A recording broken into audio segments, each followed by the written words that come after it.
Kita akan melanjutkan insyaallah ta'ala pelajaran fikih dari kitab Ad-Durar al-Bahiyah fil Masail al-Fiqhiyah karya Al-Imam Muhammad bin Ali Asy-Syaukani rahimahullah ta'ala rahmatan wasi'ah. Alhamdulillah kita sudah menyelesaikan kitab al-Taharah, kemudian telah masuk pada kitab al-Salat. Bab yang pertama dan kedua yaitu bab mawaqit salat, waktu-waktu salat, dan bab al-adzan telah kita selesaikan. Maka insyaallah taala kita akan masuk pada bab yang ketiga. Kita akan masuk pada bab yang ketiga yaitu bab syurut salat, bab syarat-syarat salat. Kita akan bacakan dulu matan Ad-Durar al-Bahiyah. Qala al-mu'allif rahimahullah ويجب على المصلي تطهير ثوبه وبدنه ومكانه من النجاسة. Dan wajib bagi orang yang melakukan salat untuk mensucikan pakaiannya, badannya, dan tempat salatnya dari najis. Wa satru awratihi, dan menutup auratnya. Wala yashtamil as-samma, dan tidak melakukan istimalus samma. Dia akan menjelaskan apa yang dimaksud dengan istimalus samma. Wala yasul, dan juga tidak melakukan sadal. Juga akan insyaallah menjelaskan sadal. Wala yusdil, dan tidak melakukan isbal, yakni tidak memanjangkan sarungnya atau pakaiannya sampai menutupi mata kaki. Wala yakfir, dan tidak melakukan al-qasdu, yakni menggulung pakaian. Wala yusalli fi thawbi hariri, dan tidak boleh melakukan salat pada pakaian sutra atau tidak menggunakan pakaian sutra. Pakaian sutra diharamkan bagi laki-laki. Wala thawbi syuhratin, tidak boleh pula salat dengan menggunakan pakaian kemasyhuran. Wala maqsudin, dan juga pakaian hasil curian. Wa alaihi istiqbalu 'ainil Ka'bah in kana musyahidan laha aw fi hukmil musyahid. Dan wajib atas orang yang melakukan salat untuk menghadap ke arah kiblat apabila dia melihat kiblat tersebut, apabila pada hukum orang yang melihatnya. Wa ghairul musyahid yastaqbilu al-jihata ba'da at-taharri, dan orang yang tidak melihat Ka'bah maka hendaklah dia menghadap ke arah Ka'bah setelah dia berusaha untuk memastikan arah Ka'bah tersebut. Ini lalu yang ketiga, bab syurut salat, bab tentang syarat-syarat salat. Ulama rahimahumullah taala demikianlah ketika menulis tentang fikih salat, maka mesti dimulai dengan syarat-syarat salat. Dan sebelumnya telah kita lewati syarat salat adalah taharah pada kitab taharah dan juga maksudnya waktu salat. Ini dua syarat salat yang sudah kita lewati. Maka di sini akan disebutkan syarat-syarat yang lain. Ini penting sekali. Sebab salatnya seseorang tidak akan sah tanpa memenuhi syarat-syarat salat. Walaupun yang disebutkan mu'allif pada matanya, di antaranya ada yang dikhilafkan para ulama, apakah dia termasuk syarat salat atau wajib salat. Yang berbeda antara syarat dan wajib. Kalau syarat apabila ditinggalkan maka salat seseorang atau amalan seseorang itu tidak sah. Adapun wajib apabila ditinggalkan maka amalannya atau salatnya sah, akan tetap sah, namun jika dia sengaja dia berdosa. Ini tidak ada. Jadi, kalau syarat dengan rukun, kalau syarat di luar amalan, rukun di dalam amalan. Jadi, dan ulama al-usul mendefinisikan asy-syar'u adalah ma yalzam min 'adamihi al-'adam, ma yalzam min 'adamihi al-'adam, wa la yalzam min wujudihi al-wujud, wa la yalzam min wujudihi al-wujud. Ini makna asy-syar'. Ma yalzam min 'adamihi al-'adam, apa yang mengharuskan ketidakberadaannya sesuatu itu dianggap tidak ada dan tidak mengharuskan keberadaannya sesuatu itu menjadi ada. Ma yalzam min adamihi al-adam. Apa yang mengharuskan hilangnya dia, maka hilanglah sesuatu itu. Wala yalzam min wujudihi al-wujud. Namun tidak mengharuskan adanya dia, adanya sesuatu tersebut. Contohnya taharah. Taharah merupakan syarat sah salat. Tidak ada taharah, salat tidak sah. La yaqbalu Allahu salata ahadikum idza ahdatsa hatta yatawadda. Allah Subhanahu wa taala tidak menerima salat seorang dari kalian apabila dia berhadas sampai dia berwudu. Jadi tidak ada taharah, tidak sah salat. Tetapi la yalzam min wujudihi al-wujud. Keberadaan taharah seseorang tidak melazimkan adanya salat dia. Karena bisa jadi dia tidak memenuhi syarat yang lain atau dia tidak memenuhi rukun yang lain. Misalkan dia sholat tidak membaca Al-Fatihah. Walaupun dia sholat dalam keadaan taharah, tapi tidak membaca Al-Fatihah, sama saja sholatnya tidak sah. Jadi maksudnya ma yalzam min adamihi al-adam wa la yalzam min wujudihi al-wujud. Kebalikannya adalah al-mani. Kebalikan dari al-syartu adalah al-mani, penghalang. Didefinisikan oleh ulama al-usul, al-mani itu adalah ma yalzam min wujudihi al-adam. Apa yang mengharuskan keberadaannya itu sesuatu tersebut menjadi tidak ada. Artinya kalau ada penghalang maka tidak ada hukum di situ. Wala yalzam min adamihi wujudun wala adam. Namun tidak mengharuskan apabila penghalang itu hilang maka sesuatu itu ada ataupun tidak ada.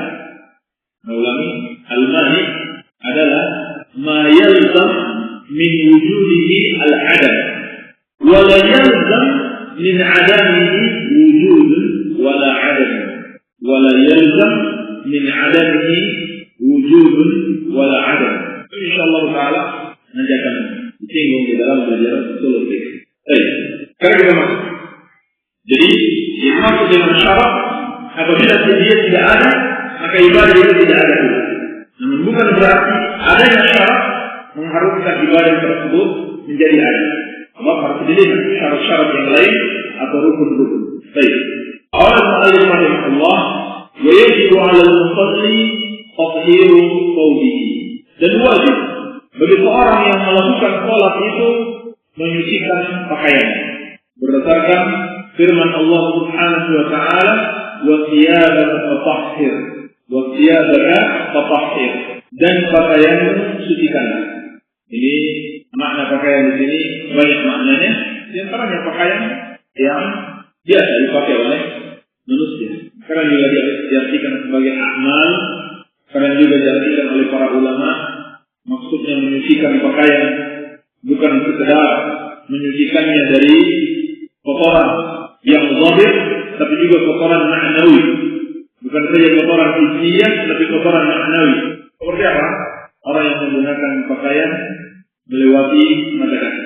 Orang yang menggunakan pakaian melewati mata kaki. Ini juga masuk. Seperti yang disebutkan Al-Imam Al-Qurtubi di dalam tafsir beliau. Maka dari dalil Al-Quran surat Al-Mudaththir ayat ini, wa thiyabaka fatahhir, dan pakaian mensucikanlah, diambil dalil wajibnya menyucikan pakaian sebelum melakukan salat. Dan juga dari sabda Nabi sallallahu alaihi wasallam dalam hadis yang diriwayatkan oleh Ahmad, Abu Dawud, An-Nasa'i, Ibnu Majah dan yang lainnya, dari Muawiyah radhiyallahu anhu. Beliau berkata, "Qultu li Ummi Habibah." Aku berkata kepada Ummu Habibah, "Hal kana Nabi sallallahu alaihi wasallam yusalli fi thawb alladhi yajami fi?" Apakah Nabi sallallahu alaihi wasallam salat dengan mengenakan pakaian yang beliau gunakan untuk berhubungan dengan istrinya? Ini ditanyakan oleh Muawiyah kepada Ummu Habibah. Habibah adalah istri Nabi, saudari Muawiyah. Qalat na'am. Kata Ummu Habibah, iya. Idza lam yara fihi adam. Idza lam yara fihi azan. Apabila beliau tidak melihat pada pakaian yang tersebut ada azan. Jadi di dalam lafaz yang lain, jika lam yakun fihi azan. Jika lam yakun fihi azan. Apabila tidak ada dalam pakaian tersebut najis. Menunjukkan Nabi SAW menyucikan pakaiannya sebelum melakukan salat. Ini dalil tentang wajibnya menyucikan pakaian sebelum salat. Nanti kita akan jelaskan khilaf ulama apakah ini dapat dikatakan kewajiban atau syarat. Apakah dia termasuk syarat atau kewajiban. Qala al-mu'allif rahimahullah wa badanihi. Dan juga wajib bagi orang yang melakukan salat untuk menyucikan badannya dari najis. Dan ini dalil-dalilnya telah kita lewati dalam kitab Taharah. Di antaranya perintah Nabi sallallahu alaihi wasallam untuk mencuci kemaluan dari Nabi. Yaghsil dzakarahu wa yatawadda.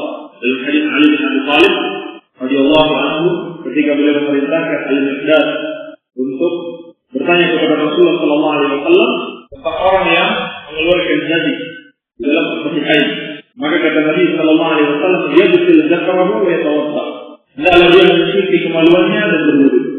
Jadikan dari para ulama perintah mencuci kemaluan menunjukkan itu merupakan kewajiban atau syarat. Kewajiban atau syarat di dalam melakukan salat. Demikian pula tentang hadis Ibnu Abbas radhiyallahu taala anhuma atau Ibnu Umar radhiyallahu taala anhuma di dalam As-Sahihain tentang orang yang diazab, tentang dua orang yang diazab di kuburnya. Salah satunya la yastatiru minal baul, la yastatiru minal baul. Dia tidak menghalangi dirinya dari kencingnya, dari percikan air kencingnya. Ini penyebab, yarhamukallah, penyebab diazabnya seseorang di kubur. Maka ini mengandung kewajiban untuk mensucikan diri dari najis sebelum melakukan salat. Demikian pula hadis-hadis yang banyak tentang perintah al-istinja dan al-istijmar juga dijadikan dalil para ulama untuk menunjukkan wajibnya mensucikan badan. Dan juga ayat yang tadi wasiyabaka fatahhir itu juga maknanya ditafsirkan para ulama mencakup badan-badanmu sucikanlah, badan-badanmu sucikanlah. Dan juga dalil qiyas aula, yakni kalau tadi pakaian diperintahkan untuk disucikan, maka badan lebih aula lagi, lebih utama lagi, lebih harus lagi untuk disucikan. Iya, ini semua dalil-dalil yang mengharuskan seseorang itu menyucikan badannya. Baik. Kita tambahkan satu dalil lagi, kewajiban menyucikan pakaian. Kewajiban menyucikan pakaian, khususnya bagi wanita, yaitu hadis Asma binti Abi Bakar radhiyallahu taala anhuma. Hadis Asma binti Abi Bakar radhiyallahu taala anhuma di dalam As-Sahihain. Beliau berkata, "Salat imra'atun Rasulullah sallallahu alaihi wasallam faqalat." Seorang wanita bertanya kepada Rasulullah sallallahu alaihi wasallam. Dia berkata, "Ara'aita ihdana idza asaba thawbaha ad-dam min al-haidah, kaifa tasna?" Ara'aita ihdana. Apa pendapatmu ya Rasulullah apabila seorang dari kami para wanita idza asaba thawbaha, apabila pakaiannya terkena ad-damu min al-haidati, darah haid, kaifa tasna? Apa yang harus dia lakukan? Faqala Rasulullah sallallahu alaihi wasallam. Maka Rasulullah sallallahu alaihi wasallam bersabda, "Idza asaba thawba ihdakunna ad-damu min al-haidah," apabila pakaian salah seorang dari kalian terkena darah haid, faltakrushu, maka hendaklah dia kerik darah haid tersebut sampai hilang. Summa litandahhu bima'in, kemudian dia cuci dengan air. Jadi dihilangkan dengan cara dikerik dan dicuci dengan air. Summa litusalliya fihi, kemudian hendaklah dia sholat dengan menggunakan pakaian tersebut. Iya. Menunjukkan apa?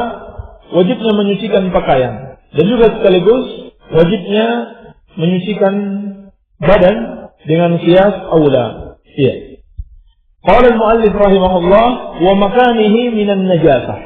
Dan juga wajib bagi orang yang melakukan salat untuk membersihkan tempat salatnya dari najis. Ini berdasarkan hadis Al-Arabi, hadis Anas bin Malik radhiyallahu anhu di dalam As-Sahihain. Anas bercerita, "Bainama nahnu fil masjid ma'a Rasulillah sallallahu alaihi wasallam iz jaa'a a'rabiyyun." Ketika kami berada di masjid bersama Rasulullah sallallahu alaihi wasallam, tiba-tiba datang seorang Arab Badui. Faqama yabulu fil masjid. Lalu ia berdiri dan kencing di masjid. Orang Arab Badui, Arab dusun, tidak tahu adab-adab di masjid. Faqala ashabu Rasulullah sallallahu alaihi wasallam, "Mah." Maka para sahabat Nabi sallallahu alaihi wasallam berkata, "Mah." Ini dihardik dia. Hentikan. Qala, berkata Anas, qala Rasulullah sallallahu alaihi wasallam, Rasulullah sallallahu alaihi wasallam malah berkata kepada para sahabat, "La tuzrimu, da'uhu." Jangan kalian hentikan dia. Ini biarkan dia kencing. Jangan kalian hentikan dia, tinggalkan dia, biarkan dia kencing. Dan ini merupakan hikmah yang luar biasa, ya. Sebab kalau dihentikan, maka bisa jadi kencingnya itu malah melebar. Mungkin dia lari atau dia ketakutan, dia berjalan, kencingnya malah melebar ke sana kemari, atau dapat membahayakan dia. Ini membahayakan kesehatannya. Iya. Dalam keadaan dia orang yang jahil. Fataraku hatta bala. Maka para sahabat membiarkan dia sampai dia kencing. Summa inna Rasulullah sallallahu alaihi wasallam da'ahu faqala lahu. Lalu Rasulullah sallallahu alaihi wasallam memanggil dia dan mengatakan kepadanya, "Inna hadhihi al-masajid la tasluh li syai'in min hadzal baul wal qadar." Sesungguhnya masjid-masjid ini tidak boleh digunakan untuk kencing atau untuk kotoran. Walal qadar. Ini juga dalil. Harusnya membersihkan tempat salat. Innama hiya li dzikrillah azza wa jalla was salati wa qiraatil Qur'an. Masjid-masjid itu dibangun hanyalah untuk zikir kepada Allah, salat dan membaca Al-Qur'an. Ini dijadikan dalil para ulama untuk melarang pembicaraan tentang dunia di masjid. Masjid itu dibangun untuk zikir kepada Allah, untuk salat, untuk membaca Al-Qur'an. Ini untuk urusan akhirat, bukan urusan dunia. Iya. Lalu Rasulullah sallallahu alaihi wasallam, kata Anas, fa'amara rajulan minal qaum faja'a bidalwin min ma'in fashannahu alaihi. Memerintahkan, Rasulullah sallallahu alaihi wasallam memerintahkan seseorang dari sahabat untuk mengambil air satu ember dan menyiramkan di atas kencingnya tersebut. Menyiramkan di atas kencingnya tersebut. Maka ini menunjukkan apa? Wajibnya menyucikan tempat sholat dari najis. Dan juga dalam Al-Quran, dalam surat Al-Baqarah ayat ke-125, Allah subhanahu wa ta'ala berfirman, وَعَهِدْنَا إِلَى إِبْرَاهِيمَ وَإِسْمَعِيلَ أَنْ طَهِّرَ بَيْتِيَ لِلطَّائِفِينَ وَالْعَاكِفِينَ وَرُكَّعِ السُّجُودِ. Dan kami perintahkan kepada Ibrahim dan Ismail, hendaklah kalian menyucikan rumahku bagi orang-orang yang melakukan tawaf dan orang-orang yang beriktikaf dan orang-orang yang rukuk dan sujud. Diperintahkan Nabi Ibrahim dan Ismail untuk membersihkan dan menyucikan dari najis-najis yang ada di Al-Masjidil Haram. Maka ini juga dijadikan dalil oleh para ulama untuk menyucikan tempat sholat. Baik.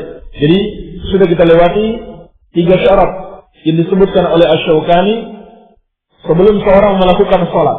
Yang pertama, membersihkan pakaiannya. Yang kedua, membersihkan badannya. Yang ketiga, membersihkan tempat sholatnya dari najis. Al-Imam Asy-Syaukani rahimahullah berpendapat ini merupakan syarat. Dan ini pendapat jumhurul ulama. Ini pendapat jumhurul ulama. Adapun sebagian Al-Malikiyah dan Zahiriyah berpendapat tidak sampai pada syarat tetapi wajib. Berpendapat wajib. Jumhurul ulama berpendapat menyucikan pakaian, badan dan tempat sholat adalah syarat sahnya. Artinya apa? Kalau sampai ada najis, maka sholatnya tidak sah. Kalau sampai ada najis, maka sholatnya tidak sah. Ini pendapat jumhur. Karena sebuah kaidah an-nahyu yaqtadil fasad. An-nahyu yaqtadil fasad. Al-fasad maknanya al-butlan. Adanya larangan-larangan untuk membiarkan najis, maka itu mengharuskan ibadah tersebut al-fasad, rusak. Tetapi dijawab oleh ulama yang mewajibkannya bahwasanya an-nahyu yaqtadil fasad itu hanya berlaku apabila an-nahyu an dzalika syai' li dzatihi aw li juz'ihi la li amrin kharijin minhu. Ini jawaban ulama yang mewajibkannya, tidak sampai mengatakan itu syarat. Bahwasanya an-nahyu yaqtadil fasad, kaidah an-nahyu yaqtadil fasad itu apabila an-nahyu an dzalika syai', larangan dari hal itu li dzatihi, karena zatnya, au li juz'ihi, atau sebagiannya, la li amrin kharijin minhu, bukan karena sesuatu di luar itu. Bukan karena sesuatu di luar itu. Maksudnya adalah dalil-dalil yang melarang adanya najis pada pakaian seseorang dan juga pada badan seseorang dan tempat sholatnya, itu semuanya di luar sholat. Bukan pada zat sholatnya dan bukan pula pada sebagian dari zat tersebut. Misalkan dalil yang tadi yang kita sebutkan, hadis Ali bin Abi Thalib radhiyallahu anhu tentang perintah mencuci kemaluan apabila seseorang mengeluarkan madhi. Ini di luar sholat atau dalam sholat? Di luar. Di amrin kharijin minhu, karena sesuatu di luar sholat. Berbeda dengan sabda Nabi sallallahu alaihi wasallam, la yaqbalu Allahu salata ahadikum idza ahdatsa hatta yatawadda. Tidak sah salat seorang dari kalian apabila dia berhadas sampai dia berwudu. Nah, jelas orang yang tidak bersuci dalam keadaan dia berhadas kemudian dia salat, berarti larangan sudah ada di dalam salat. Iya, bisa dipahami? Antum? Akhi, paham ya insyaallah. Ini jawabannya. Jadi ulama Malikiyah dan Zahiriyah berpendapat hukumnya wajib, tidak sampai syarat. Alasannya apa? Alasannya karena dalil-dalil yang ada la tufidu nafiyas shalah. Dalil-dalil yang ada la tufidu nafiyas shalah. Memang benar kalau diperhatikan semua dalil-dalil tidak ada yang memberikan faidah salatnya itu tidak sah. La tufidu nafiyas shalah. Tidak memberikan faidah atau pelajaran yang bisa kita petik adanya nafiyus shalah. Salatnya itu hilang, tidak diterima. Iya. Mana pendapat yang kuat? Yang pertama atau yang kedua? Yang kedua, yang Malikiyah. Apa? Yang Malikiyah. Kata Abu Faqih, pendapat yang kedua berarti wajib, tidak sampai syarat. Ada pendapat yang lain? Yang kuat mana? Ya'qub. Abu Muhammad? Ya, Abdul Rauf. Yang kedua. Yang lain? Yang kedua. Atau mana yang kuat? Syarat atau wajib? Yang benar pendapat yang ketiga. Berkata Syekhul Islam Ibnu Taimiyah rahimahullah taala, pendapat yang pertengahan. Kata beliau rahimahullah, apabila seorang sengaja sholat dengan pakaian yang ada najisnya, atau di badannya ada najisnya, atau di tempat sholatnya ada najisnya, dia sengaja, maka sholatnya batil. Sholatnya batil kalau dia sengaja melakukan hal itu. Sudah tahu ada najis pada pakaiannya, ada najis pada badannya, atau pada tempat sholatnya. Sholatnya batil. Berdasarkan dalil yang umum, sabda Nabi sallallahu alaihi wasallam, "Man 'amila 'amalan laisa 'alaihi amruna fa huwa raddun." Hadis Muslim dari Aisyah, juga hadis Bukhari secara mu'allaq. Barang siapa yang mengamalkan satu amalan tidak ada padanya perintah kami, maka amalan itu tertolak. Maka amalan itu tertolak. Dan juga berdasarkan dalil di dalam Sahih Al-Bukhari dan Muslim. Hadis yang diriwayatkan oleh Imam Ahmad, Abu Dawud dan yang lainnya.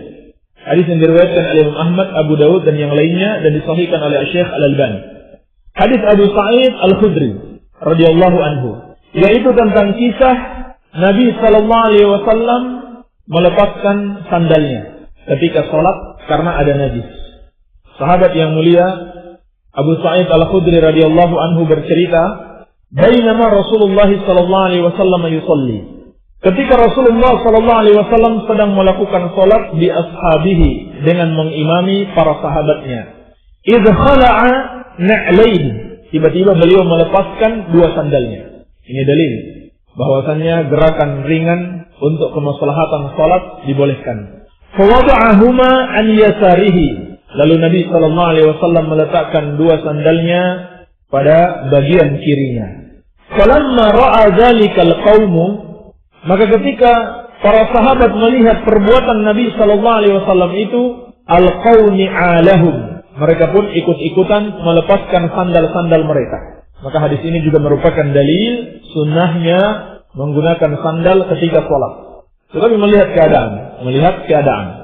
Falamma qada Rasulullah SAW salatahu qala, maka ketika Rasulullah SAW telah menyelesaikan sholatnya, beliau berkata, ma hamalakum ala ilqaikum ni'alakum, apa yang menyebabkan kalian melepaskan sandal-sandal kalian? Ma hamalakum ala ilqaikum ni'alakum. Qalu ra'aynaka alqaita na'alaika. Sahabat mengatakan, kami melihatmu melepaskan dua sandalmu. Fa'alqaina ni'alana, maka kami pun melepaskan sandal-sandal kami. Faqala Rasulullah SAW, maka Rasulullah SAW bersabda, inna Jibril atani, sesungguhnya Jibril datang kepadaku. Fa'akhbarani anna fiha qadaran, lalu beliau mengabarkan kepadaku bahwa pada dua sandalku ada najis. Maka beliau lepaskan. Wa qala sallallahu alaihi wasallam, lalu beliau bersabda, idza jaa ahadukumul masjida falyanzur, fa in ra'a fi na'laihi adan aw qadaran falyantahu wal yusalli fihima. Apabila seorang dari kalian mendatangi masjid, maka lihatlah sandalnya, lihatlah kedua sandalnya. Apabila dia dapatkan pada dua sandalnya tersebut najis atau kotoran, maka hendaklah dia usapkan ke tanah. Ini salah satu cara mensucikan. Dan hendaklah dia sholat dengan menggunakan dua sandal tersebut. Hadis disahihkan Syekh Al-Albani dalam Sahih Abi Dawud dan juga disahihkan oleh Al-Imam Ibn Khuzaimah. Berdasarkan hadis ini, maka Syekhul Islam Ibn Taimiyah rahimahullah berpendapat kalau seorang itu sengaja, maka sholatnya tidak sah. Sholatnya itu tidak sah. Tetapi kalau dia tidak sengaja, maka sholatnya sah. Kalau dia tidak sengaja, sholatnya sah. Sebab di dalam hadis ini dijelaskan Nabi SAW tidak tahu kalau pada kedua sandalnya ada najis, sehingga beliau mengenakannya ketika sholat, menunjukkan bahwasannya Nabi SAW tidak melakukan itu dengan kesengajaan, tidak melakukan hal itu dengan kesengajaan. Berarti sholatnya sahih. Bukti sholatnya sahih atau sholatnya tidak batal, Nabi SAW meneruskan sholatnya. Beliau tidak mengulang dari awal. Maka ini pendapat yang pertengahan, barangkali yang lebih tepat, insyaallah ta'ala. Ini yang dirajihkan Syekhul Islam Ibn Taimiyah rahimahullah.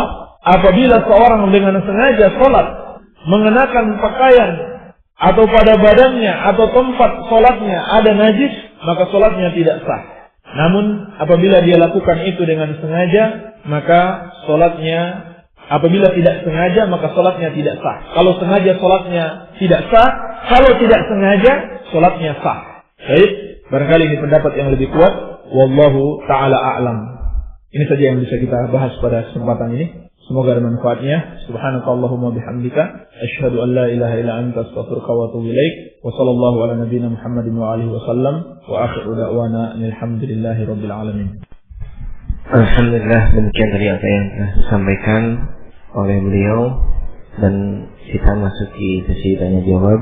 Dan ini sudah banyak pertanyaan yang masuk. InsyaAllah mudah-mudahan Allah mudahkan Ustaz Abu Abdullah Sufyan untuk memberikan penjelasan terhadap pertanyaan yang masuk. Dan bagi yang ingin bertanya, kalau ada yang belum jelas dari apa yang telah diterangkan, silakan kirimkan saja pertanyaan melalui SMS ke nomor 08 5353020304. Sekali lagi saya sebutkan 085353020304. Adapun apabila ingin bertemu langsung dengan Ustaz, silakan saja datang ke Ma'had An-Nur Al-Azhari untuk konsultasi. Bisa, insyaallah Ustaz bisa meluangkan waktu untuk para pendengar radio dakwah salafiyah yang ingin konsultasi dengan beliau secara langsung. Mudah-mudahan gitu. Ya baik, itu mungkin insyaallah mungkin langsung saja kepada Ustaz Abu Basir untuk menjelaskan. Bismillahirrahmanirrahim. Wassalatu wassalamu ala Rasulillah amma ba'd. Pak Ustaz, di samping belajar apa doa yang tepat untuk kecerdasan otak dan kecerdasan hati? Di antaranya dalam Al-Quran, wa qul rabbi zidni ilman. Doa yang paling terbaik. Ucapkan rabbi zidni ilman. Wahai Rabbku, tambahkan kepadaku ilmu. Allahumma inni as'aluka ilman nafi'an wa rizqan tayyiban wa amalan mutaqabbalan. Baca, Allahumma inni as'aluka ilman nafi'an wa rizqan tayyiban wa amalan mutaqabbalan. Ya Allah, anugerahkan kepadaku ilmu yang bermanfaat, rezeki yang baik dan amal yang diterima. Pak Ustaz, sebenarnya cinta Rasul bagaimana kalau kita membaca salawatan dan latifan? Apa ini latifan? Sedangkan cinta Allah sama dengan cinta Rasul. Kan dalam pertama bacaannya Allahumma sholli ala Muhammad dan musiknya rebana. Sebelum dan sesudahnya mohon maaf, dan adakah bid'ah di sana? Baik. Bersalawat dengan musik termasuk kebid'ahan. Tidak ada tuntunannya dari Rasulullah sallallahu alaihi wasallam. Dan ini bukan sebuah kecintaan. Ini sebuah kedurhakaan. Sebab yang namanya kecintaan seperti yang sudah kita jelaskan kemarin, qul in kuntum tuhibbunallaha fattabi'uni yuhibbukumullah wa yaghfir lakum dzunubakum. Kalau benar-benar kalian mencintai Allah, fattabi'uni, ikutilah aku. Siapa itu? Rasulullah sallallahu alaihi wasallam. Yuhibbukumullah, baru kemudian Allah akan mencintai kalian dan mengampuni dosa-dosa kalian. Jadi, yang namanya cinta Allah dan cinta Rasul harus ittiba kepada Rasulullah sallallahu alaihi wasallam. Ini sama Saiful dari Bojong Ciamis. Maaf Pak Ustaz, mau tanya apakah setelah sholat Jumat ada sholat ba'diyah Jumat? Terima kasih. Dalam riwayat Muslim, bahkan dalam Sahih Muslim ada bab sholat ba'dal Jumat. Bab sholat ba'diyah Jumat. Ini disyariatkan yang minimal 2 rakaat.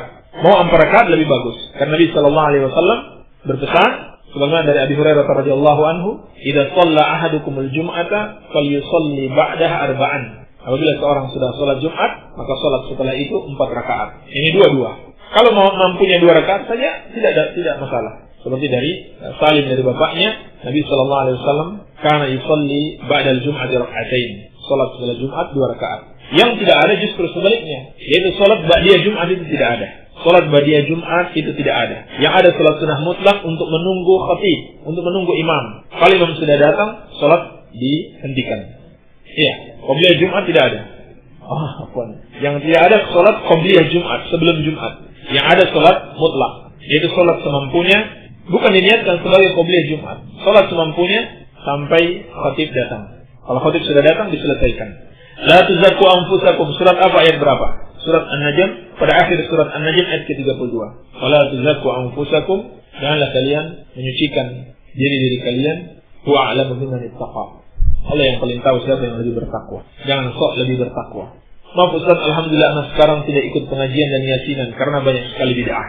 Anak sangat takut akan dalil-dalil tentang bid'ah. Tapi yang sekarang anak pikirkan, apakah anak harus pamit bahwa anak mau berhenti dalam pengajian itu? Anak takut bicara secara langsung kepada pemimpin yasinan karena anak belum bisa apa-apa. Takut nantinya berdebat. Itu yang anak takutkan karena anak belum tahu ilmu. Terus apa yang sebaiknya harus anak lakukan? Apakah anak harus pamit atau harus bagaimana? Mohon nasihat dari Ustaz. Tidak ada kewajiban harus pamit dari perbuatan yang menyelisihi aturan Allah Subhanahu wa taala. Tapi kalau kita sudah memahami ilmunya dengan benar, sudah kuat, kita jelaskan bagus. Jadi untuk berdakwah kepadanya. Tapi kalau kita khawatir syubhatnya, mungkin bisa kita copy semacam tulisan-tulisan yang sudah ditulis oleh para ustaz kita untuk menjelaskan tentang bid'ahnya yasinan. Demikian pula juga sudah ditulis para ulama, berikan sebagai alasan agar mereka memahami. Dan menyambung pertanyaan tadi, anak hanya sendiri yang tidak ikut pengajian di kampung ini. Sekarang banyak orang-orang yang bertanya-tanya. Malah ada yang berkata kepada anak, kamu ini takabur, tidak mau ikut dalam pengajian. Maaf Ustaz, bolehkah jawabnya melalui radio dan kembali. Seperti yang sudah kita jelaskan tadi, ini bagian dari syubhat. Bagian dari syubhat yang dilakukan oleh syaitan untuk menjerumuskan manusia kepada kebid'ahan. Jadi seperti itu, Allah a'lam. Ustaz, apa yang dimaksud dengan hizbi? Hizbi itu adalah fanatisme golongan. Merasa golongannya paling baik. Kullu hizbin bima ladaihim farihun. Allah Subhanahu wa taala telah melarang bergolong-golongan.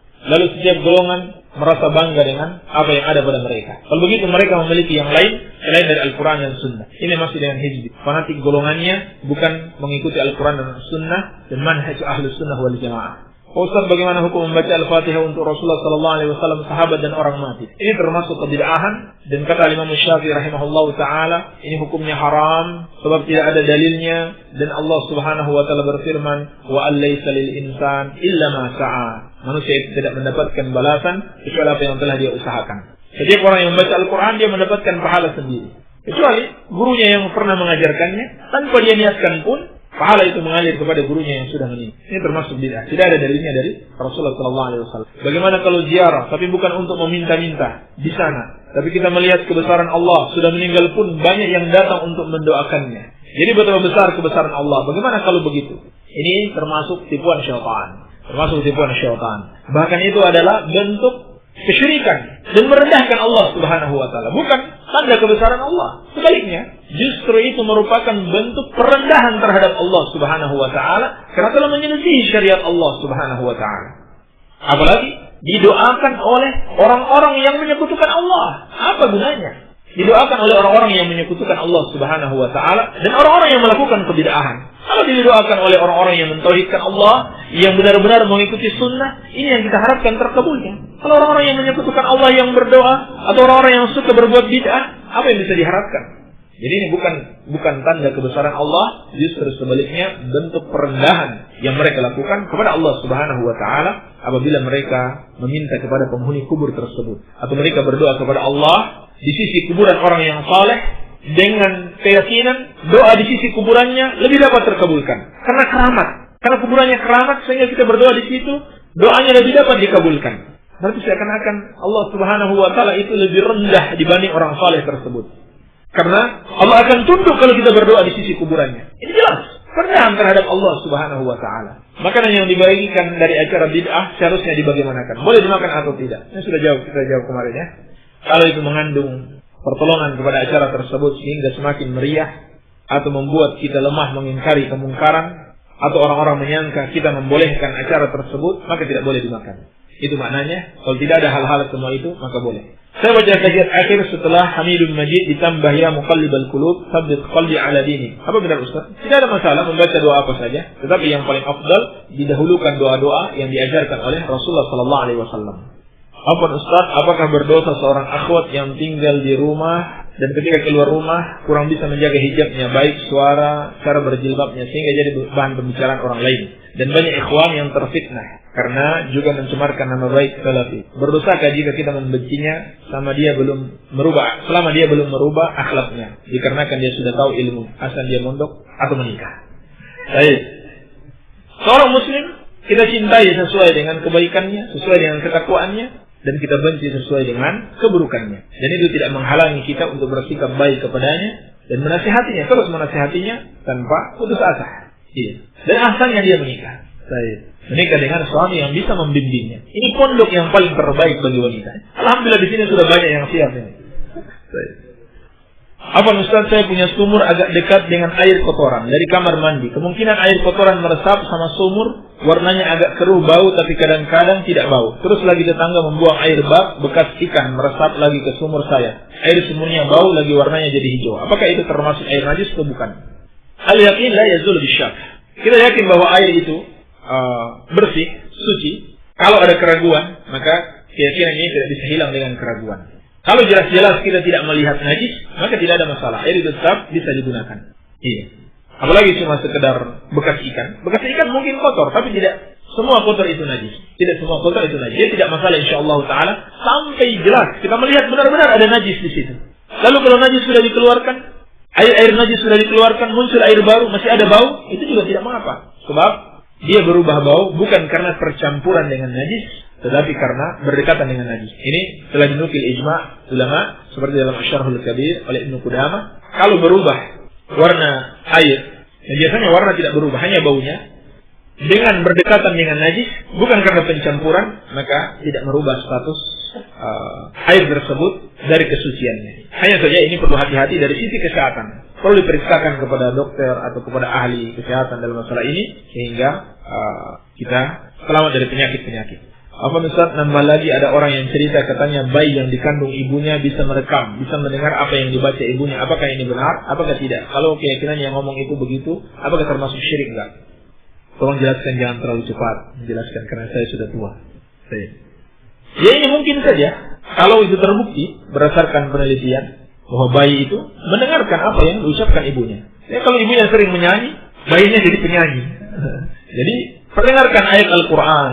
Hendaklah ibunya yang hamil ini sering membaca Al-Quranul Karim sehingga ketika dia lahir dia sudah mudah menghafal Al-Quranul Karim. Iya. Ya mungkin saja kalau berdasarkan penelitian dan bisa dibuktikan. Baik, Allah alam. Ustaz, anak Ibu Asi ingin sekali ikut pengajian, tapi sampai sekarang belum berangkat karena belum ada yang kenal. Kalau berkenan, anak berharap ada akhwat yang berkunjung ke tempat anak. Kalau ada, anak mengucapkan terima kasih. Tempat anak di Pasir Ipis, bengkel radiator. Ini, di sini ada beberapa sulap yang sudah menikah, yang mudah-mudahan mendengarkan permintaan Ibu Asi yang tinggal di Pasir Ipis di bengkel radiator. Tolong istrinya menemani ibu ini untuk datang pengajian. Baik. InsyaAllah ya. Sudah disampaikan lah. InsyaAllah. Apakah anak berdosa karena anak tidak menjalankan kewajiban sebagai seorang wanita untuk menutup aurat seluruhnya? Anak sebenarnya ingin sekali menjalankan kewajiban itu, tetapi suami anak belum siap. Kalau anak ingin memakai cadar katanya malu. Apa yang seharusnya anak lakukan? Mohon doanya. Mudah-mudahan Allah Subhanahu wa taala memberi kesabaran menghadapi semua ujian ini. Tidak ada ketaatan kepada makhluk dalam maksiat kepada Allah Subhanahu wa taala. Hendaklah tetap melakukannya dan bersabar dan berdoa kepada Allah Subhanahu wa taala supaya diberikan kemudahan. Ustaz, anak mau bertanya, apakah ini ujian? Setelah anak sering mendengarkan radio dakwah salafiyah bahwa wanita sebaiknya di rumah, dan alhamdulillah anak juga menjalankannya. Keluar rumah kecuali ada keperluan. Ini jarang keluar rumah. Ini tetangga, terutama yang dekat rumah anak, mereka menyindir, berkata yang tidak enak didengar. Maaf Ustaz, apakah ini sebuah ujian untuk anak? Mohon nasihat. Anaknya sendiri di tempat ini jauh dengan orang yang saleh, terutama di salafiyah. Anak ingin sekali dekat dengan mereka orang-orang yang saleh.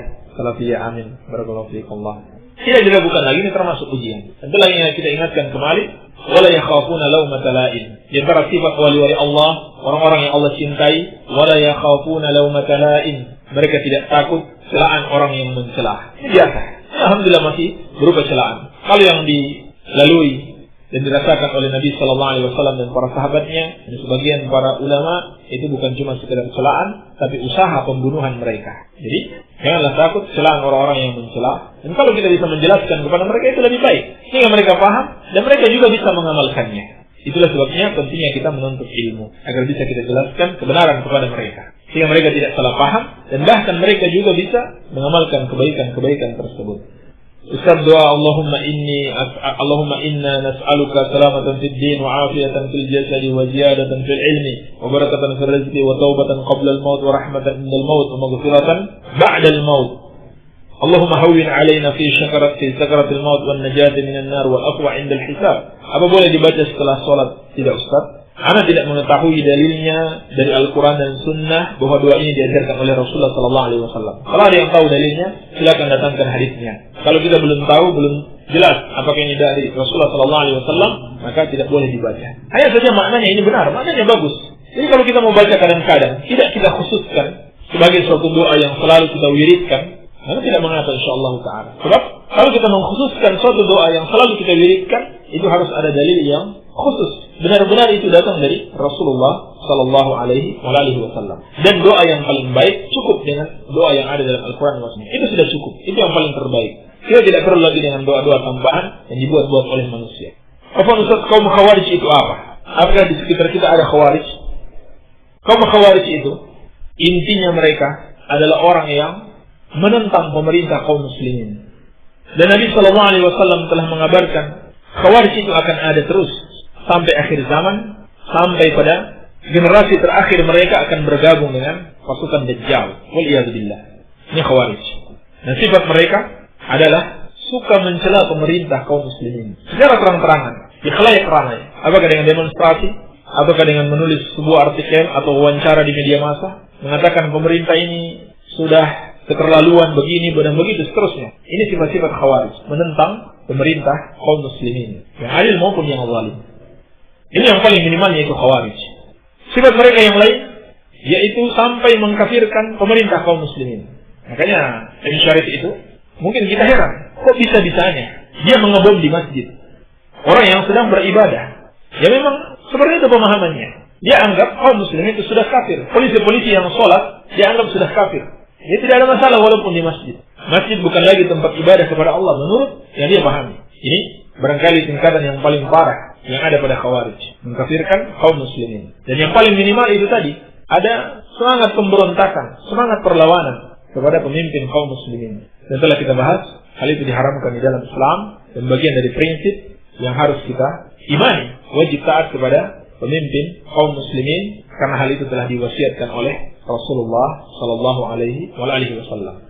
Jadi Khawarij itu mereka yang memberontak kepada pemerintah kaum muslimin, baik memberontak dengan kata-kata atau dengan senjata. Adapun Ahlus Sunnah wal Jamaah mencintai pemimpin kaum muslimin. Kalau mereka tidak menyukai keburukan yang ada pada pemimpin kaum muslimin, minimal mereka doakan. Seperti kata Imam Ahmad, juga Fudail bin Iyad dan para imam yang lainnya, andaikan kami memiliki doa mustajabah, doa yang sudah pasti dikabulkan oleh Allah, niscaya doa tersebut akan kami berikan kepada para pemimpin. Andaikan seperti itu, misalnya mereka akan doakan pemimpin. Sebab kalau baik pemimpin akan sangat berpengaruh bagi baiknya masyarakat. Jadi bukan bercerita dilaknat pemimpin tersebut, justru harus didoakan. Dan kalau mau menasihati dengan baik, bukan menceritakan aib-aibnya di depan masyarakat. Ini bukan cara-cara Islam, tapi ini cara-cara yang diadopsi dari orang-orang kafir. Adanya sistem demokrasi, demonstrasi, ini kan dari orang-orang kafir, bukan dari Islam. Dan yang pertama dalam Islam yang mencontohkan adanya demonstrasi ini kaum Khawarij, yaitu Dzul Khuwaisirah yang memprotes Nabi sallallahu alaihi wasallam, dikatakan "Ijil ya Muhammad, fa innaka lam ta'dil." Lalu mereka membunuh Utsman dengan tuduhan Utsman nepotisme katanya. Lalu mereka memberontak kepada Ali bin Abi Thalib radhiyallahu anhu dan beliau memerangi mereka. Ali bin Abi Thalib memerangi mereka. Sehingga ulama seluruhnya sepakat wajib bagi kaum muslimin untuk memerangi para pengacau ini, memerangi orang-orang yang menentang pemerintah kaum muslimin. Dan ini maksud yang Khawarij. Maka berhati-hati, jangan sampai kita menjadi Khawarij dengan mencercah atau memberontak kepada pemerintah kaum muslimin. Baik. Barangkali ini bisa kita sampaikan, semoga ada manfaatnya. Subhanakallahumma wa bihamdika, asyhadu an la ilaha illa anta, astaghfiruka wa atubu ilaik. Wassallallahu ala nabiyyina Muhammadin wa alihi wasallam. Alhamdulillahirabbil alamin.